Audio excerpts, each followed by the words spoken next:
નમસ્કાર મિત્રો આપની સાથે હું છું પિનલગીરી ગોસ્વામી। આપનું સ્વાગત છે અમારી યુટ્યુબ ચેનલમાં। આજના વેધર એનાલિસિસમાં વાત થશે આજે તારીખ 23 ઓગસ્ટથી લઈને 5 સપ્ટેમ્બર સુધી ગુજરાતમાં કેવું રહેશે હવામાન। મિત્રો, ગુજરાત અને તેની આસપાસ વરસાદની નાની મોટી 4 સિસ્ટમો સક્રિય થઈ છે, જેના કારણે હજુ પણ ગુજરાતમાં એક સાર્વત્રિક વરસાદનો માહોલ આપણને જોવા મળનારો છે। અત્યારે ખાસ કરીને રાજસ્થાન તરફ એક મજબૂત વરસાદની સિસ્ટમ સક્રિય થઈ છે, જે રાજસ્થાનના અનેક ભાગોમાં 4 ઇંચ કરતાં પણ વધારે વરસાદ આપી શકે છે। અને આ સિસ્ટમને કારણે આજે તારીખ 23 ઓગસ્ટના રોજ ઉત્તર ગુજરાત હોય મધ્ય ગુજરાતના અનેક ભાગોમાં ભારેથી અતિ ભારે વરસાદ થઈ શકે છે। ઉત્તર ગુજરાતમાં બનાસકાંઠા, સાબરકાંઠા, મહેસાણા, પાટણ, અરવલ્લીના અનેક ભાગોમાં ભારેથી અતિ ભારે વરસાદ થાય, જ્યારે મધ્ય ગુજરાતના મહીસાગર, પંચમહાલ, દાહોદ, આણંદ, ખેડા, ભરૂચ, નર્મદા, છોટાઉદેપુર અને વડોદરાના પણ કોઈ વિસ્તારમાં ભારે વરસાદની સંભાવના રહેલી છે। અત્યારે મિત્રો એક તરફ ગુજરાતમાં વરસાદી માહોલ છવાયો છે, ત્યારે ઉપરવાસમાં પણ જોરદાર વરસાદ જોવા મળ્યો છે અને તેના લીધે થઈને ગુજરાતની નદીઓના જળસ્તરમાં વધારો થવા પામ્યો છે।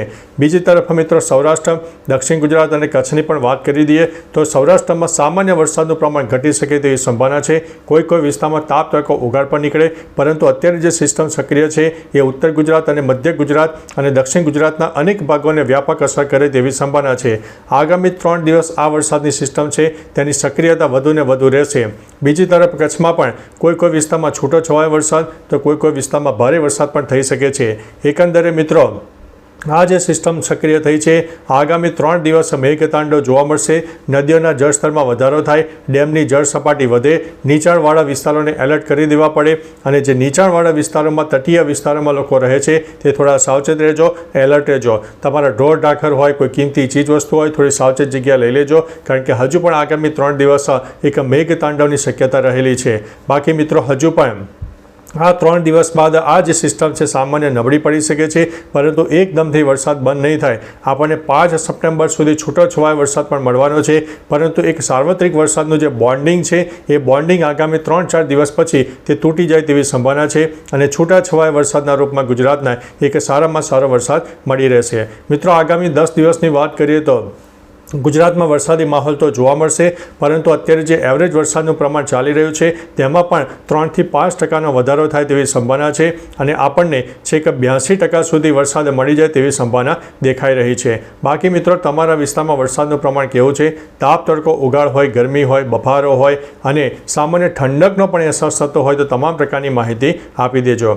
ગુજરાતમાં કોઈ વિસ્તારમાં અત્યારે જાણે કે શિયાળામાં ઠંડી પડતી હોય તેવો પણ એક ઠંડકવાળો માહોલ જોવા મળી રહ્યો છે, કારણ કે અત્યારે જ્યારે સાર્વત્રિક વરસાદનો માહોલ છે, ચારે તરફ એક વરસાદ જોવા મળી રહ્યો છે, જેના ભાગરૂપે થઈને આપણને ઠંડકનો અહેસાસ થવાનો છે। બીજી તરફ મિત્રો આવનારા શિયાળાની પણ વાત કરી દઈએ તો આવનારો શિયાળો ખરેખર ખૂબ જ ઠંડકવાળો રહેવાનો છે અને ગત વર્ષે જે ઠંડી પડી એના કરતાં પણ વધારે ઠંડી પડે તેવું અમારું અનુમાન છે અને આ વખતે શિયાળાની જે ઠંડક છે એ વહેલી બેસી જાય તેવી પણ સંભાવના અત્યારે દેખાઈ રહી છે। બાકી મિત્રો, નવી સિસ્ટમમાં કંઈક ફેરફાર થશે, નવી સિસ્ટમ આવશે અને તે ગુજરાતને કયા જિલ્લામાં વધારે વરસાદ આપશે, તમામ પ્રકારની માહિતી અવારનવાર અમારા વિડીયોના માધ્યમથી તમને પહોંચતી રહેશે।